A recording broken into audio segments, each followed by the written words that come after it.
Welcome, everybody, to All Hang Up and Listen, brought to you by Fatty Beer Company, Western New York's premier market and tap room with 8 different Western New York locations with over 300 beers to choose from. Make sure you get over to Fatty Beer, one of Western New York's also only kid and dog-friendly bars, open 11:30 a.m. till 10:30 and later, and with live music, entertainment, and trivia at all 8 of the locations. So go check them out.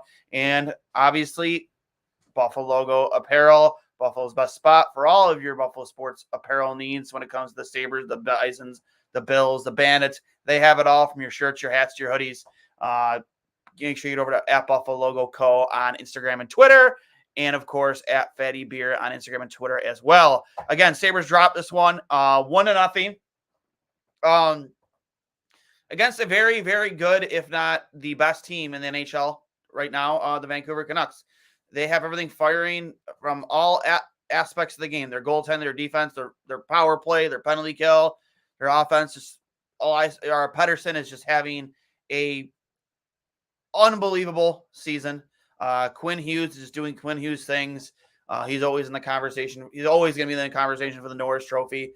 I can't be that upset with the effort tonight. I thought the Sabres played a good game. I thought in terms of team defense in their own end, this was one of their best games of the season. They were collapsing down low in their own end, not giving up much in front of their own net. I know that goal that Lafferty had scored, Clifton probably could have did a better job picking up his man. But other than that, man, they were picking up sticks. They were taking bodies, moving guys out of the way, and they were crashing that in the offensive zone and getting guys to the net, getting pucks to the net. Vancouver was blocking a lot of shots. Buffalo also missed a lot of nets. So I can't be that upset with the effort tonight and how they played. I obviously wish for at least a loser point out of this one. But that's not how the cookie crumbled tonight. Before we kick right in, I want to kick it right over to Hockey Hotline. We had 4 callers in, which we've had 3 every time so far. So really excited for that. Going to kick it over to Hockey Hotline right now, also presented by Fatty Beer. Welcome to Hockey Hotline. Sabres lose this one 1-0 to the Vancouver Canucks. 4 p.m. start. Heartbreaker came right down to the end. We're going to kick things off with our very first-time caller, Mr. Jake Hauer. How are you doing, Jake? Not too bad, man. How about yourself? It was a tough game, but it's been a tough season all year. Nothing that we're not used to. So absolutely, bud. What do you have to ask? Let's hear it. Well, even though we didn't score a goal today, what'd you think about the Sabres' toughness after the elbow from JT Miller to Dahlin? I personally think that Sabres did a real good job, sticking up for each other, and a lot of times we're used to seeing them not do that. We're mostly used to seeing them crawl into a ball like an armadillo, but it's nice to see them finally have show some toughness for once. So what do you think about their the way that they stuck up for Dahlin and the whole team today? I liked it being Owen Power. You don't really see that out of him. He was the first guy in. The scrum didn't really mean much. It didn't really result in much, but it was a response nonetheless. I think Dylan Cousins probably could have been first man in if he wanted to, but I think Owen Power's like, nope, I'm going to be the guy, which was nice. I appreciate Eric Johnson being the guy to make him answer the bell. But at the end of the day, it just kind of sucks that that's the only guy you really have that was not willing to do it, but that was going to do it. That's where I think the Sabres, a role player.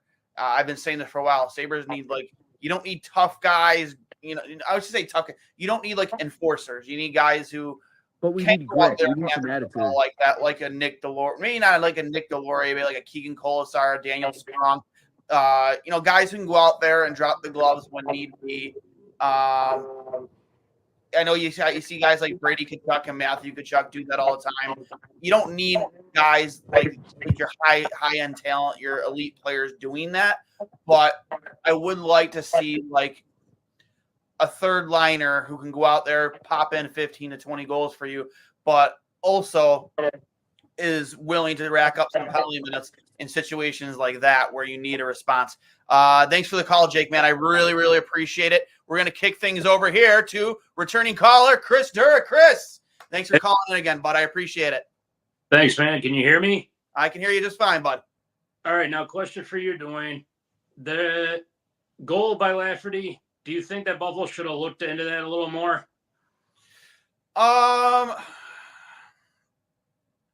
Here's the thing, like, that was a very 50-50 for me as a goalie. Like, I don't know if that really hindered UPL's ability to stop that shot.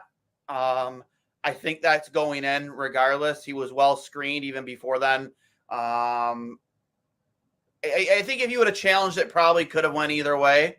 But I think because it wasn't so clear cut, that's why they didn't want to take the chance. Because if you do challenge that and you lose a challenge, you do take a penalty there, and you get 2-for-1 special, and you can be down 2-0 really quick against one of the best teams. Actually, right now, the number 1 ranked team in the NHL, and a very, very, very explosive power play. Well, I do appreciate the fight that we tried to put in, especially when we only had 4 defensemen at one point. You know, I got to say that when it comes down to it, it could have been a lot worse considering who we were playing against. Yep. When you have opportunities like we have got to make a guy like Demko work for it. Yeah, I think they had 26 shots on net tonight to Vancouver's 23.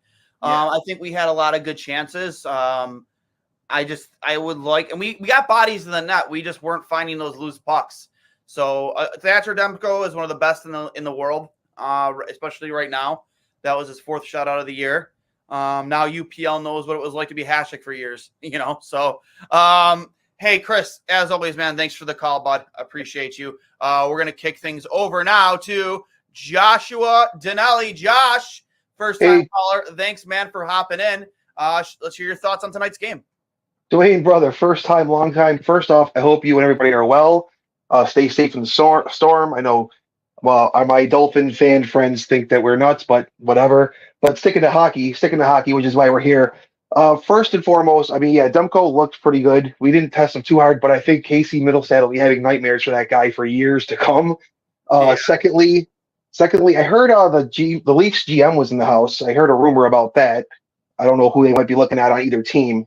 And then thirdly, what do we need to do? Like, it's strange. We gotta we play so well and keep these really good teams so close, but then lose to teams like Montreal. Like, it doesn't make any sense to me. Yeah, I don't know, man. Like, again, you played to the level you needed to play with tonight against Vancouver. Again, as I mentioned on the previous caller, one of the, if not the best team in the National Hockey League now. Very explosive special teams. Just good, very good top to bottom. Everything's going right from them this season. They went and they got Zadorov on their blue line for, as I mentioned, I tweeted earlier, for a 3rd and 5th round pick, which is below my nothing. There's nothing. It's peanuts, especially for a team like Buffalo. Makes you wonder if we were in that conversation or not. I don't know. Would like to know that we were at the very least, because I think he brings a dynamic to the blue line that we're severely lacking. However, I did like their defensive game today. I loved it. I think it was one of their best efforts defensively all season as a 5-man unit from start to finish. Obviously, I would have liked Clifton to handle Lafferty a little bit better in front of the net. But to answer your question, why do we play up to talent and then play down to talent? I don't have an answer for that, man. If it's coaching, preparation, taking teams too lightly, I don't know, man. You have a lot of players on this team that have regressed. Tage Thompson, who, you know, I don't know if I would say, I mean, his numbers have regressed, but I don't say it for its lack of trying. I just think pucks haven't been going in for him all season. I don't think he's been healthy either. He even, Don Granato, he admitted that he hasn't played many games this season at 100%. I think he's been pretty much hurt since the first week of the season. I really don't know. I guess maybe sometimes when you play teams lower in the standings, they play a little hungrier. And maybe Buffalo just can't meet that desperation and play with that type of urgency. At the drop of a hat, like they should. I think it's on coaching. I personally, what are your thoughts? Do you think it's a coaching thing? I mean, it has to be a coaching thing. I mean, I love Don Granato. I love the Donnie Meatballs mantra, you know, but again, it's one of those things. I really don't want to see, I want to see him see it out. I don't want to see, you know, more and more turnover. I'm not one of those guys that's like, pitchforks and fires, but I can't figure out what's happened other than what you had pointed out to, or I guess like to kind of add to what you're pointing out to, we got used to being the hunter that to those lower teams or those teams we deem to be lower than us. Not that anyone really is. They're hunting us because we're like the flash in the pan, the sizzle, so they're playing up to us, even though we're really not that good. Yeah, I actually agree with all of that. I've been pretty critical of the coaching staff this year. I'm not saying it's a Don Granato has to be fired type of thing, but for me, it's more or less. I just think that the amount of experience, bench experience you have around Granato is very slim. I've harped on this. I beat it like a dead horse. I would have liked to have seen a more experienced coaching staff around him. And unfortunately, a lot of guy like Michael Pekka walk out the door to start before the season started. He's having a ton of success over with the Rangers. That's a guy I guarantee you is a head coach next season. So I don't Confirm. know. Any final thoughts here before we kick it over to our next caller, Josh? No, just appreciate your time, Duane, and just everyone stay safe. Stay safe, everybody. There. And to finish things off, we're going to kick it over to Matt, returning caller. Love the hoodie, bud. Thank you. Your thoughts on tonight's game? Well, it's the same thing you just tweeted at the end of the game. Yeah, why was Okposo out there on the ice with less than a minute to play? I mean, I know he's your captain, but I don't. Is it a face-off thing? I don't know, because he was taking that face-off there at the end of the game. Maybe it's we need a guy that can win an offensive zone draw. Maybe they rely they have faith in him. I'm pretty sure it was him taking that draw. even when they did that with when Eakin a few years ago, he would take a face-off in overtime and immediately get off the ice. Yeah, it's tough to do that though with a little bit of time left in the in an offensive zone draw. At center ice, it's different. If you win it, then you can get off the ice. If you win that draw, it's a long skate back to your bench to get to switch and get back into play. But still, I think you'd let Casey Middlestat or another center take that draw. For me, I get the leadership and the experience that Kyle Okposo brings and being in a lot of situations. But for me, I want my 6 best skill set players on the ice. I want Quinn. I want Tage. I want Tuck. I want Paterka. I want Dahlin. Maybe even Power is my 6th guy. Like that's for me. That's just me. I don't know. I didn't even say Middlestat's name, so I didn't need Okposo out there. But Matt, as always, man, thank you for calling in. This has been Hockey Hotline, everybody. We're gonna kick it right back over to I'll hang up and listen. And we're back for All Hang Up and Listen. That was Hockey Hotline. Thank you to Jake, Josh, Chris, and Matt for calling in. Every time we've done that segment of the show, we've only had 3 callers. We had 4 this time, which is obviously nice. Maybe it's because it's a little bit earlier in the night, not 10:30 and after, where we're getting you guys on. So as always, thanks for calling in. To all those points, the one thing I did forget to address in Josh's question earlier too, and I'll address it right now, is there being a scout from Toronto. That was reported from Toronto in the building tonight. That does make me curious who they're watching. I mean, they could have been watching Vancouver. Obviously, there could be a player on Vancouver they might be watching. It's tough for me to think they'd be trying to make an in-division trade, or either team would be willing to do that. I mean, it's not out of the realm of possibility, but Vancouver, obviously in the Western Conference, I think that might have been probably a little bit more likely. But who knows? I don't know. I can't be that upset with their game tonight, other than the power play. Again, the amount of opportunities they had not capitalizing. It's inexcusable. If you want to, I was on another podcast earlier on Crossing Swords, and I mentioned, I put their odds at making the playoffs. And people thought I was crazy. Maybe I was at around like 30%. Maybe I'm a little crazy for thinking that. I think that we were in a very similar situation this time last year in the standings. I think the East has mostly regressed compared to last year. Obviously, Boston, I wouldn't say has like completely regressed. They're still the number 1 team in the East, but they are a little bit further behind than where they were last year. Toronto is definitely further behind. We're only 3 wins behind them. Granted, we're plenty more points behind because they have more loser points, but we are 3 wins behind Toronto right now for 3rd place in the Atlantic Division. So it's not out of the realm of like possibility.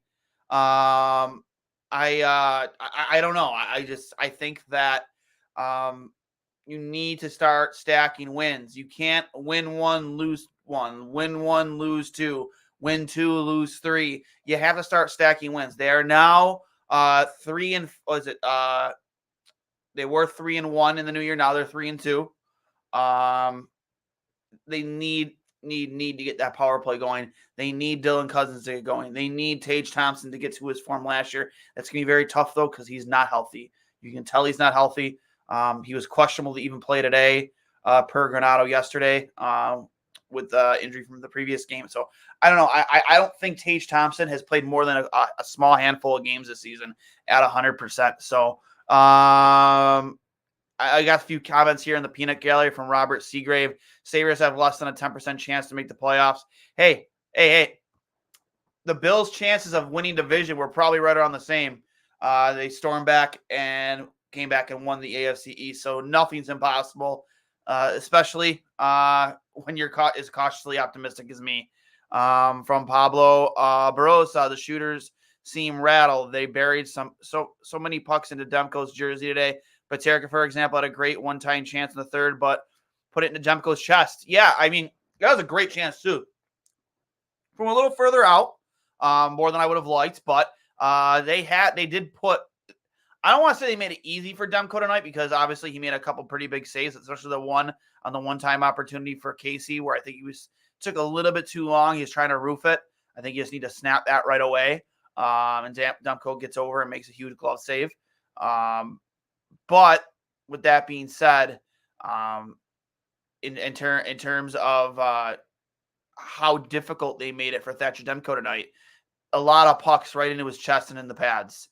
And when you did shoot and hit the pads, the rebounds, opportunities just weren't there. They were getting bodies of that, but they just weren't getting on those loose pucks. But in terms of like a blueprint and structure for what you want to do outside of the power play, I thought they played very well tonight. I will double down on this. I think this was their best team defensive game all season. Granted, they lost 1-0, but they lost 1-0. And I'm not going to say that goal should have been disallowed because I think it's going in no matter what, if that little bit of head contact with UPL was made or not. But, I mean, this game was a very winnable game. You, again, played up to a higher level team. You played up to their level. You need to keep doing that. I'm out here for moral victories. I want nothing to do with moral victories. But it's hard for me to complain for what we saw tonight outside of the officiating, which was horrendous. We'll get into that here in a second. And obviously the giant 8,000-pound elephant in the room, gorilla in the room, is the lack of execution on the power play.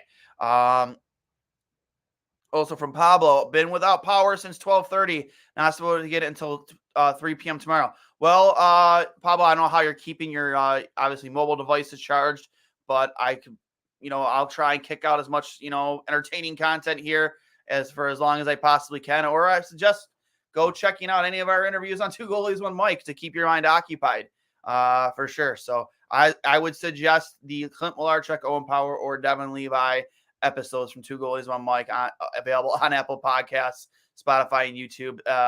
A not so humble plug there for myself and my podcast. Sabres, we already got to that one. Bills have a lot more character on their roster than the Sabres. I don't necessarily disagree with you, but I think I'm not going to discount that there is some better character on this team. We have 40 points in 43 games. We need 55 in the remaining 39 to have a chance. Again, it's not impossible. It's not impossible. This team went on a run in the second half of the season last year, and if they can do something similar this time around, if you can get everybody back on the same page, I think it's possible. I'm not saying we're gonna make play. I don't think we'll make the playoffs. I just don't. But I'm also not gonna say that it's impossible for them to find a way to get in. I think there has been some regression in the East, and it might be a little bit easier to go on that run and make it this year. I wish we could flip-flop teams, last year's team this year. You know what I mean? I just think that you would we'd all be a lot more optimistic in this team making the playoffs if we were getting the same output offensively, especially on the power play with this team this year as we did last year. UPL played well and defense played good, but they need to score and win. Yeah, definitely, Dylan. I couldn't agree with you more, man. You're preaching to the choir. I hate Clifton. Clifton is terrible. From Colin Smith. Connor Clifton is a third pairing guy, playing like a third pairing guy. With his faults, there are definitely some positives.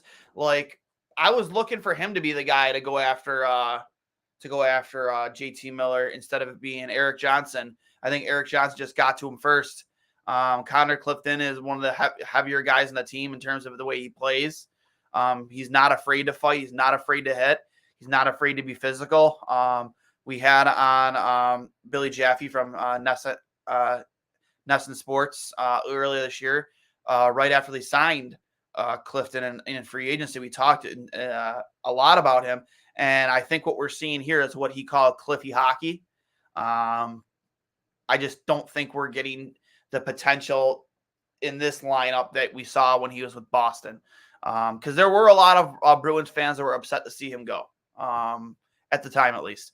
From Chris Durr, this was definitely a game where we missed Skinner, but I guess our team credit for effort, especially against a team like Vancouver, who is hot. Let's please get a win against San Jose. Yeah, you can't discount that. I think this is a much different game if Skinner is playing. There's one thing you could always count on him for is scoring, and I think this is a game where you definitely would have seen him get Buffalo on the score sheet. Also from Pablo, I agree. They did play good team defense.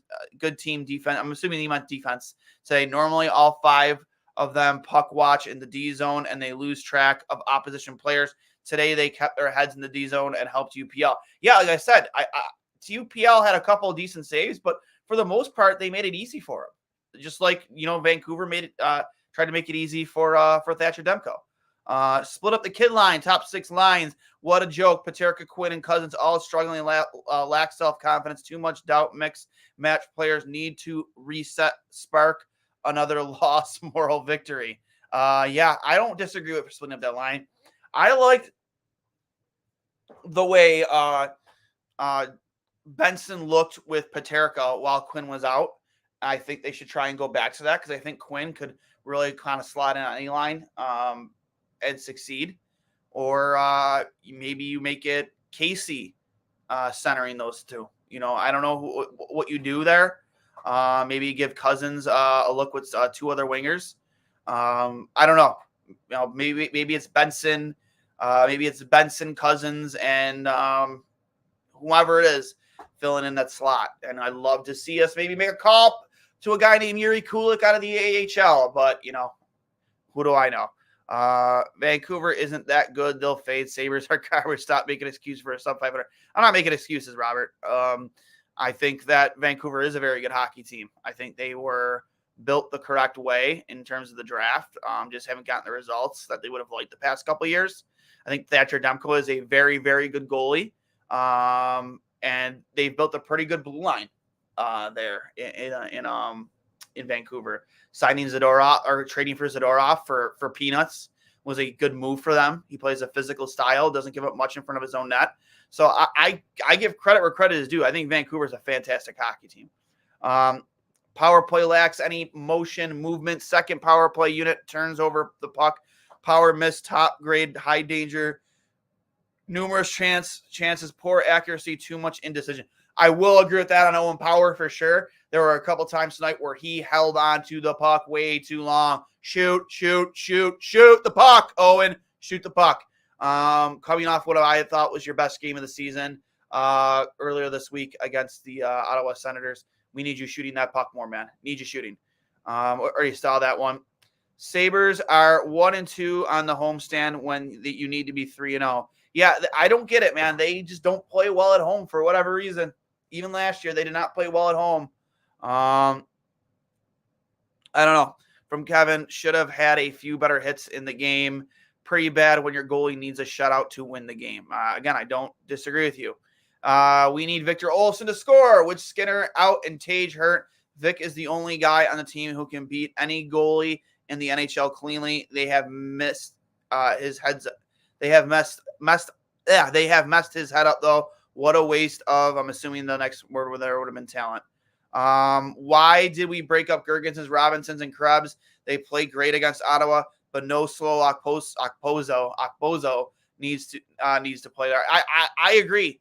Robinson looked good. He had energy and pushed. Listen, I am all in favor of Robinson, Krebs, and Girgensons being a line that they bring some jam. They bring speed. I think Krebs is a better player with Eric Robinson on his wing. I just do. I think he's the best version. Not I wouldn't say the best version of himself, but in terms of those line mixes that they've made with those four guys, I think he's the best version of himself with Robinson instead of Okposo. I think it's really, really easy to see that. We need anyone to score with finesse, touch. Again, agreed. I just don't get what's keeping Yuri Kulik out of this lineup, especially when you're dealing with these injuries. I don't understand it. I really don't. After what you see he's done in the AHL so far this season, is he 18 or 19 now? Might be 19 now. And what he just did at World Juniors for Chechnya. I don't know what's keeping him out of this lineup. I don't know what Kevin Adams and Don Granato are thinking. I think more or less Kevin not making that phone call and saying, hey, let's give this kid an extended look and see if he can get at least one of our two power play units up and running, because it's too one-dimensional. It's too obvious what they're trying to do. Even on that one power play opportunity, they had the entire all five men on one side of the ice, from the middle over to the left on Tage's side, and nobody over. They're trying to overload that side, and nothing's spread out, and it drives me nuts. You have ice time, and space there to move the puck. They're down a man, and you're trying to overload that one side and give yourself less time and space to move the puck. I didn't understand that. I think Matt Ellis. We need a new GM. You just pointed out all the reasons. I don't think Kevin Adams is going anywhere. He's a Terry Pagula guy. I think the coach goes before the GM, and I don't know, as long as Terry Pagula's owner, it would take a major collapse for him to give him the boot. I think the only way Kevin Adams won't be GM is if he gets like a promotion to a hockey operations position, president of hockey ops, which we all know how they felt about that since LaFontaine. So I don't know. But just remember, this is brought to you by Fatty Beer Company, Buffalo's premier market and tap room. Even in this cold weather in frigid temperatures and the wind, some of the locations were open. Serving you guys from behind the pine, my buddy Greg Day in Lancaster today. Always great times to be had at Fatty Beer Company, Buffalo's premier market and tap room with 8 different locations and over 300 beers to choose from. Make sure you go check out Fatty Beer at Fatty Beer on Instagram and Twitter. And as always, Buffalo Logo Apparel, one of the best places to get your local designs for all of your Buffalo sports needs. When it's the Sabres, the Bills, the Bisons, the Bandits, they have everything over at Buffalo Logo Co. on Instagram and Twitter. Sabres lose 1-0 tonight. I don't have much more to say than what everybody said, but I will touch on the one of the bigger talking points of this game, what happened with Rasmus Dahlin and JT Miller and Samuelson. We didn't touch on that really much either, because that kind of flew under the radar at the beginning of the game. But Samuelson getting knocked out with a headshot, which I think Marty even pointed out in the postgame. He thought that was more egregious than what happened to Dahlin. I appreciated the response to Dahlin. It was immediate. And then even when JT Miller came back onto the ice 5 to 10 minutes later, Eric Johnson said, we're going, and I appreciate that. Samuelson, the headshot, no call. Horrendous officiating tonight. I think, in the moment, that needs to be a major penalty to JT Miller. His head contact. It was. You have a conference to discuss it and knock Dahlin out of the game for an extended amount of time. That needed to be a major penalty or a match penalty. I don't understand how it wasn't. So that drove me nuts. And then obviously seeing the hit on Samuelson not getting called, again, another missed call. But that not to say the refs did give us plenty of makeup calls during this game, gave us plenty of power play opportunities, and Buffalo just couldn't cash in. That, again, it's not like we didn't have the opportunities. It was a 1-0 game. All we needed to do was score on just one of those power plays, and they just couldn't do it. I'm going to try and bring up some of Brian Koziel's post-game comments. He's always on top of those things, as you guys know. Let me see if I can find him a little further back.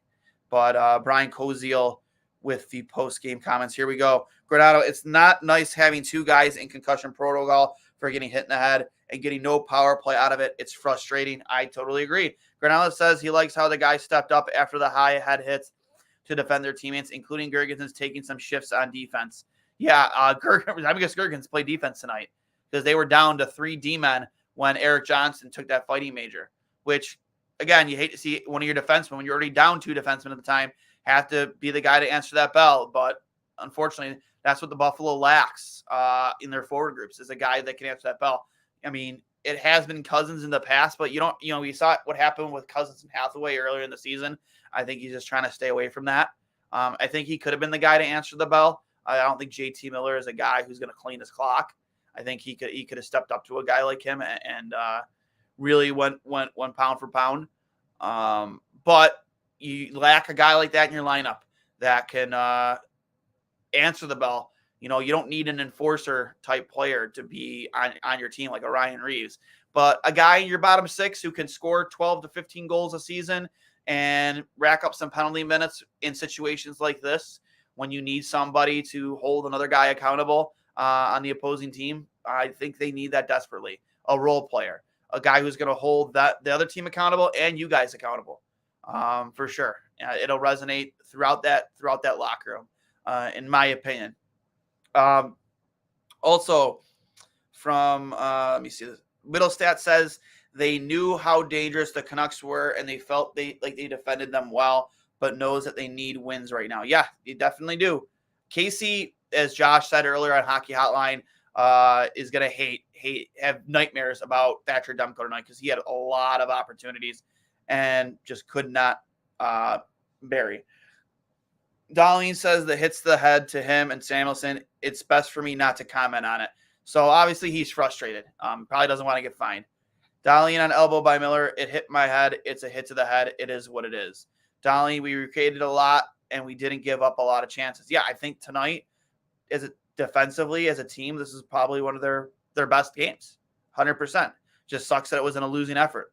Dahlin says they are brothers in the room and appreciate the response. He appreciates the response from his teammates. Again, I loved the response. Just wish you responded more on the scoreboard. That's for sure. We have basically told a 28 goal scorer, you suck. We don't need you.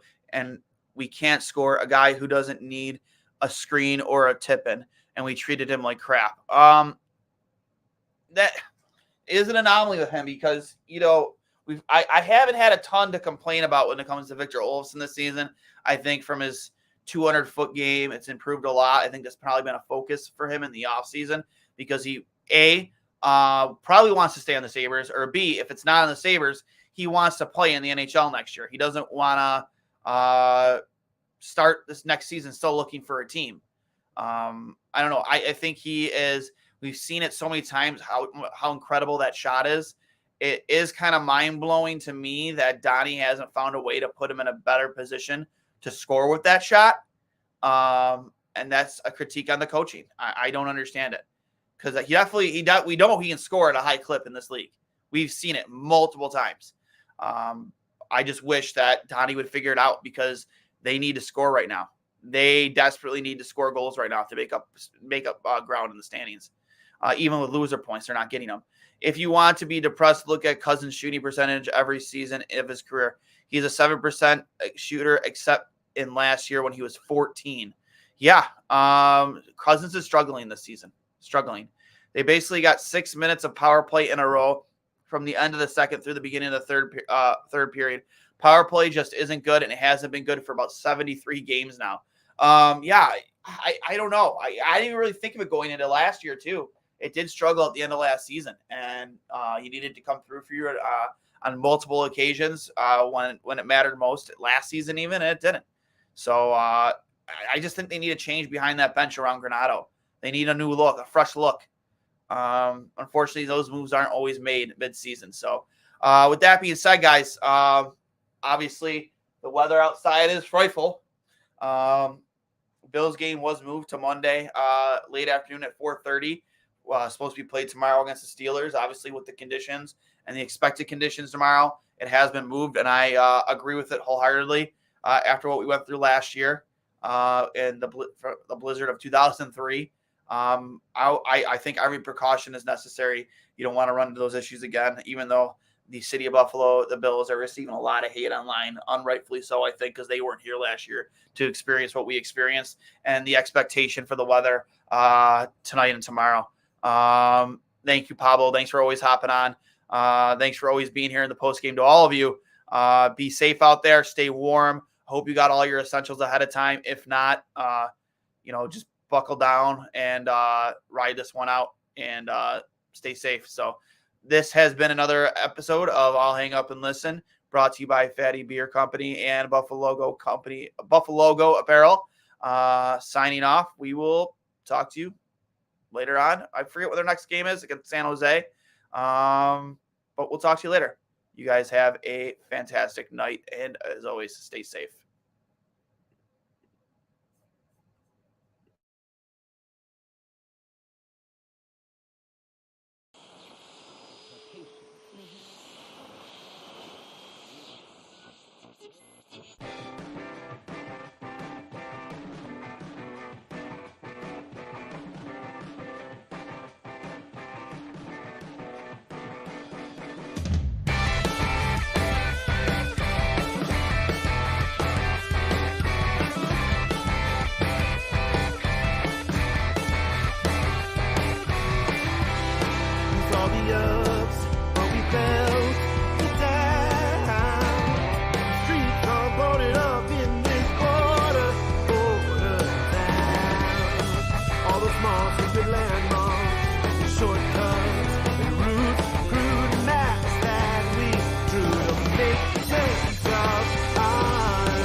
Different than they did before, like the sort of